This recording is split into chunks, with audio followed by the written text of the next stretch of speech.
রাজ্যে ভোট পরবর্তী হিংসা অব্যাহত। বারবার আক্রান্ত হচ্ছেন বিজেপির কর্মী সমর্থকেরা। আর এবার খেতে কাজ করার সময় একা পেয়ে এক বিজেপি কর্মীকে লাঠি ও বাঁশ পেটার অভিযোগ উঠল স্থানীয় পঞ্চায়েতের তৃণমূলের উপপ্রধান এবং তার সঙ্গীর বিরুদ্ধে।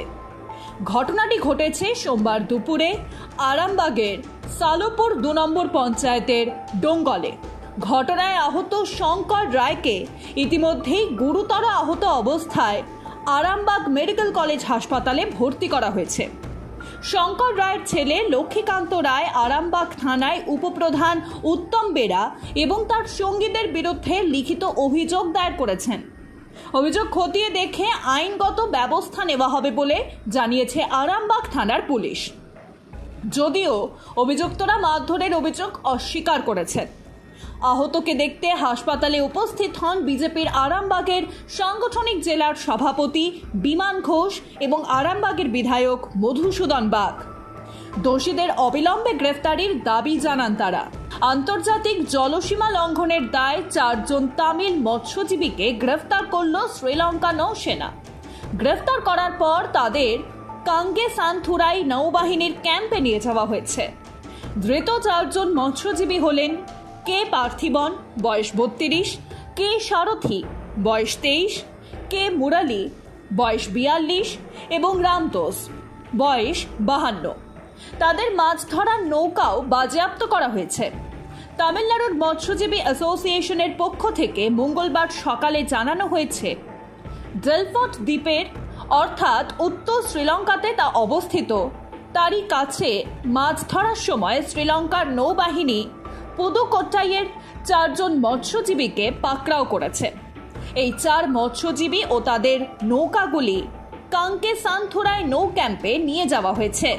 দক্ষিণ 24 পরগনার জীবনতলায় ভেড়ি মালিককে পিটিয়ে খুনের অভিযোগে 2 জনকে গ্রেফতার করল পুলিশ। মূল অভিযুক্ত এখনো অধরা। মূল অভিযুক্তের স্ত্রী ও ছেলেকে গ্রেফতার করা হয়েছে। সোমবার জীবনতলার সারেঙ্গাবাদ গ্রাম পঞ্চায়েতের পিয়াদাপাড়ায় ভেড়ি মালিক আবদার সকল পিয়াদারকে পিটিয়ে মারার অভিযোগ ওঠে আর এক ভেড়ি মালিক মাজিদ লস্করের বিরুদ্ধে। মৃতের পরিবারের অভিযোগ, 2টি ভেড়ির মাঝে আলপথে খেজুর গাছের ডাল কাটা নিয়ে গত কয়েক মাস ধরে বিবাদ চলছিল।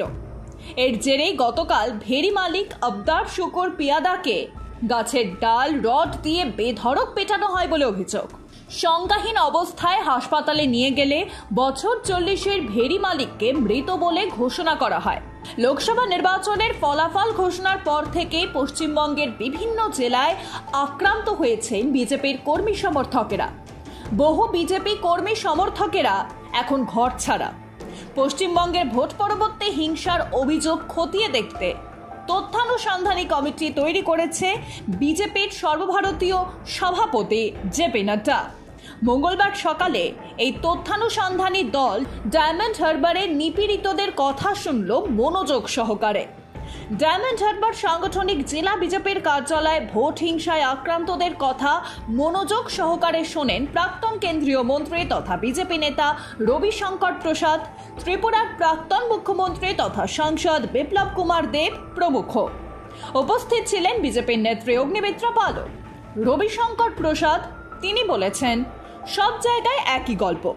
যদি আপনি বিজেপির হয়ে কাজ করেন আপনাকে মারধর করা হবে। আপনি যদি বিজেপিতে আসেন তাহলে আপনার স্ত্রী এবং বাবা মাকে হিংসার শিকার হতে হবে। মমতাজি, এটি আপনার সরকার, এখানে মহিলাদের মারধর করা হচ্ছে। এটা খুবই গুরুতর বিষয় মমতাজি, আপনার লজ্জিত হওয়া উচিত। আমি পুলিশকে বলতে চাই, আমাদের দলের কর্মীরা আপনাদের সামনে তাদের দুর্দশা প্রকাশ করেছে। যদি পুলিশ তাদের বিরুদ্ধে কোনো মিথ্যে মামলা করে ভুল হবে। আমরা জাতীয় পর্যায়ে অত্যন্ত গুরুত্ব সহকারে নেব। বিপ্লব কুমার দেব তিনি বলেছেন, পশ্চিমবঙ্গে নারীদের সম্মান দেওয়া হয় না। আমরা এই ব্যবস্থার অবসান ঘটাবো। আমরা এই রিপোর্ট জেপি নাড্ডার কাছে জমা দেব এবং আমাদের দল শুধুমাত্র বিজেপি দলের কর্মীদের সঙ্গেই নয়, বাংলার সমস্ত মহিলাদের সঙ্গে অর্থাৎ বর্তমান সরকার থেকে বাংলাকে মুক্ত করতে কাজ করবে। রাজ্যে ভোট পরবর্তী হিংসা অব্যাহত। বারবার আক্রান্ত হচ্ছেন বিজেপির কর্মী সমর্থকেরা। যার জেরে বহু বিজেপি কর্মী সমর্থক ঘর ছাড়া। রাজ্যের বিভিন্ন বিজেপির কার্যালয়ে আশ্রয় নিয়েছেন তারা। ডায়মন্ড হারবার লোকসভা কেন্দ্রের বিজেপি প্রার্থী ছিলেন অভিজিৎ দাস। ভোটের ফল প্রকাশের পর থেকে তার এখানে বেশ কিছু মানুষ আশ্রয় নিয়েছেন। সেই সংখ্যাটা নেহাতি কম নয়, 70 থেকে 80 জন। এখানে এর আগে বিরোধী দলনেতা শুভেন্দু অধিকারী এসেছিলেন, ঘর ছাড়া বিজেপি কর্মীদের সঙ্গে কথা বলেও গিয়েছিলেন। কিন্তু এবার দিল্লি থেকে আসা ফ্যাক্ট ফাইন্ডিং টিমকে ঘিরেই বিক্ষোভ দেখালেন বিজেপি কর্মী সমর্থকদের একাংশ। কিন্তু কেন? ডায়মন্ড হারবারের বিজেপি প্রার্থীর বাড়িতে আশ্রয় নেওয়া ঘর ছাড়া বিজেপি কর্মীরা বিক্ষোভ দেখান, তাদের সঙ্গে দেখা না করেই কেন্দ্রীয় টিম চলে যাচ্ছে, এই অভিযোগ তুলে তারা বিক্ষোভ দেখান। ভাগীরথী গঙ্গা থেকে এক কিশোরের দেহ উদ্ধারকে ঘিরে চাঞ্চল্য রঘুনাথগঞ্জ থানার সম্মতিনগর এলাকায়। তলিয়ে যাওয়া কিশোরের খোঁজে পুলিশ ইতিমধ্যেই মৃতদেহ উদ্ধার করে পুলিশ ময়না তদন্তের উদ্দেশ্যে জঙ্গিপুর হাসপাতালের মর্গে পাঠিয়েছে সেই দেহ। জানা গিয়েছে আজ সকালে এলাকাবাসীর নজরে আসে ভাগীরথী গঙ্গায় একটি মৃতদেহ ভাসছে। সে দেখেই চাঞ্চল্যকর পরিস্থিতি তৈরি হয় গঙ্গা ঘাটে। তড়িঘড়ি খবর যায় জঙ্গিপুরের পুলিশ ফাঁড়িতে। পুলিশ ঘটনাস্থলে উপস্থিত হয় এবং উদ্ধার করে মৃতদেহটি উদ্ধার করে সরাসরি সেটিকে হাসপাতালের মর্গে ময়না তদন্তের উদ্দেশ্যে পাঠানো হয়। তবে দেহটি কার তা তদন্ত করতে এখনো পর্যন্ত পারেনি পুলিশ। খুন নাকি অন্য কোনো বিষয়, পূর্ণাঙ্গ তদন্তে নেমেছে জঙ্গিপুর পুলিশ ফাঁড়ির পুলিশ।